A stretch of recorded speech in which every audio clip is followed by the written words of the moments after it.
Aí, meus amigos e minhas amigas, no dia de hoje eu trago o vídeo um dia após aquela encenação, aquele teatro que aconteceu lá na primeira turma do Supremo Tribunal Federal, que foi a aprovação por unanimidade da denúncia oferecida pela PGR do Paulo Gonet e aceitou a denúncia de Bolsonaro contra Bolsonaro e outros acusados sobre os atos de 8 de janeiro.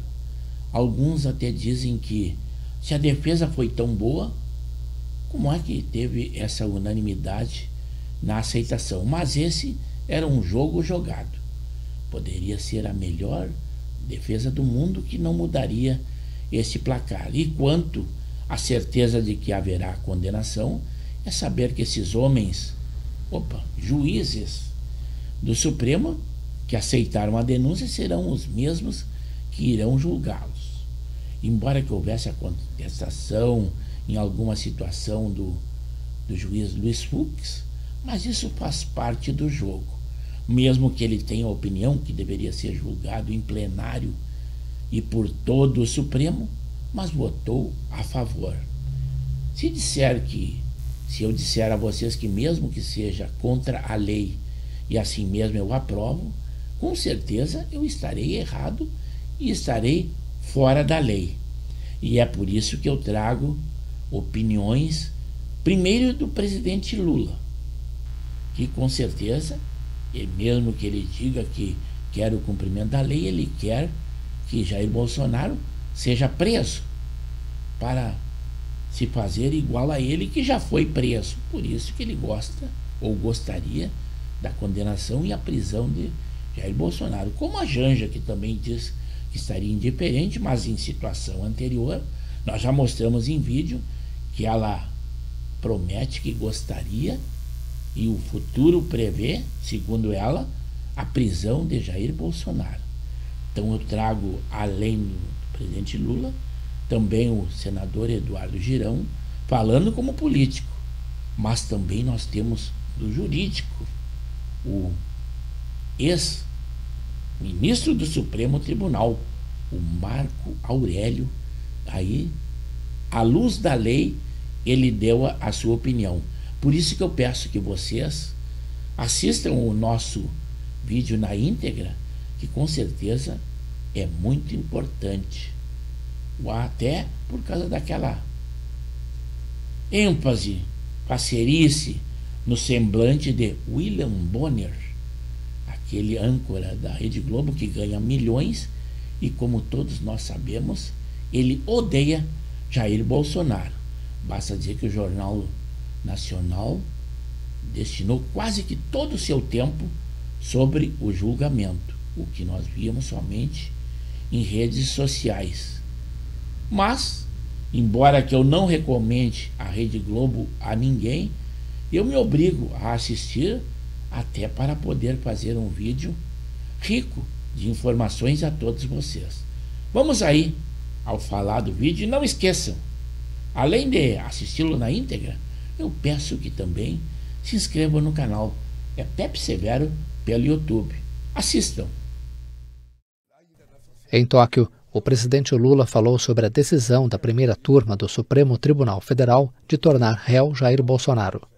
Os 5 ministros da primeira turma do STF aceitaram por unanimidade a denúncia apresentada em fevereiro pela Procuradoria-Geral da República, que acusou o ex-presidente de 70 anos de supostamente liderar uma organização criminosa que buscava impedir a posse de Lula. Eu só espero que a justiça faça justiça. Se, nos autos do processo, ele for inocente, que seja inocentado. Se ele for culpado, que seja punido. É visível que o ex-presidente tentou dar um golpe no país. É visível por todas as provas que ele tentou contribuir para o meu assassinato, para o assassinato do vice-presidente, para o assassinato do ex-presidente da Justiça Eleitoral Brasileira. E todo mundo sabe o que aconteceu nesse país. Não adianta agora ele ficar fazendo bravata, dizendo que está sendo perseguido. Ele sabe o que ele cometeu. Com a aceitação da denúncia, Bolsonaro e mais 7 acusados irão responder a uma ação penal na Corte Suprema pelos crimes de organização criminosa armada, tentativa de abolição violenta do Estado Democrático de Direito, golpe de Estado, dano qualificado pela violência e grave ameaça e deterioração de patrimônio tombado. Mas sobre a fala do presidente Lula, na sua opinião, lá no Japão, aí eu trago um vídeo para mostrar se ele tem credibilidade. O que ele falava da ostentação e o que ele ostentou, principalmente no calçado. Um calçado de mais de 10 mil. E isso, críticas que ele fez do exagero da classe média. Imaginem ele, que é milionário, e o calçado e a roupa e toda essa mordomia que ele usufrui é nosso, é do dinheiro público. Imagina se fosse dinheiro dele, o que ele com certeza não teria esta opinião.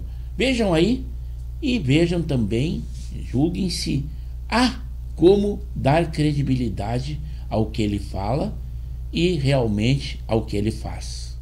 Nós temos uma classe média que ela ostenta um padrão de vida que em nenhum lugar do mundo a classe média ostenta. E que não tem na Europa, que não tem em muitos lugares, as pessoas são mais humildes. Aqui na América Latina, sabe, a chamada classe média ostenta muito um padrão de vida acima do necessário. É uma pena que a gente não nasce e a gente não tem uma aula. O que é necessário para sobreviver? Tem um limite que pode me contentar como ser humano.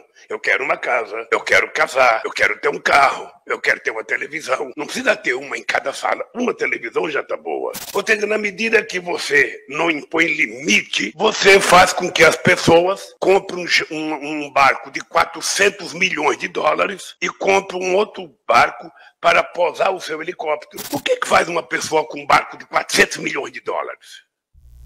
Mas esse vídeo foi só uma amostra para ver se a palavra do presidente é digno de credibilidade. Pelo menos para vocês. A minha reflexão já foi feita.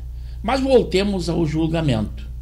Agora, o senador Eduardo Girão falando, embora que de uma maneira política, mas o que ele pensa e o que ele pensa também de quem ele faz parte, que é o Congresso Nacional. As pessoas de bem precisam se levantar com essa injustiça. Como é que se coloca a cabeça no travesseiro vendo a Constituição desse país ser rasgada? Você vê os advogados ontem, como eu vi todos que tiveram estômago para assistir um pouco desse justiçamento, porque não é julgamento.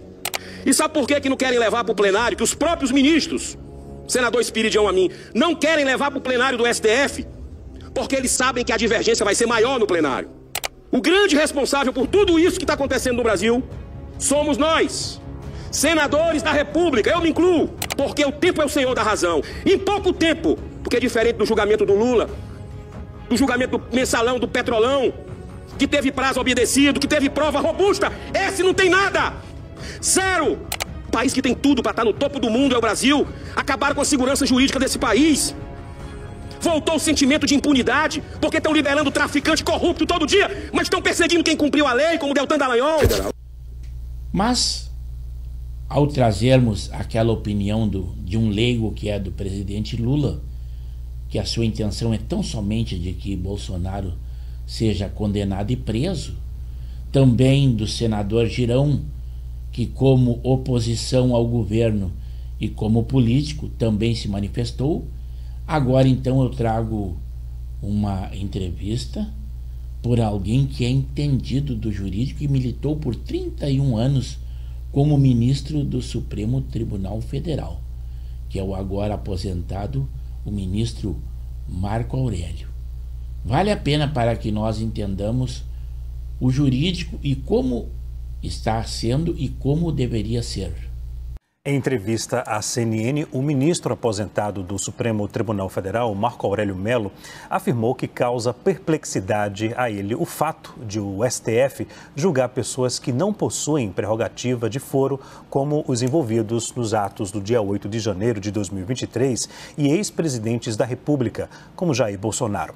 Segundo Marco Aurélio, casos como esse deixam a população sem entender. O ministro aposentado afirmou, abre aspas, continuo perplexo porque a competência do Supremo Tribunal Federal é de direito estrito.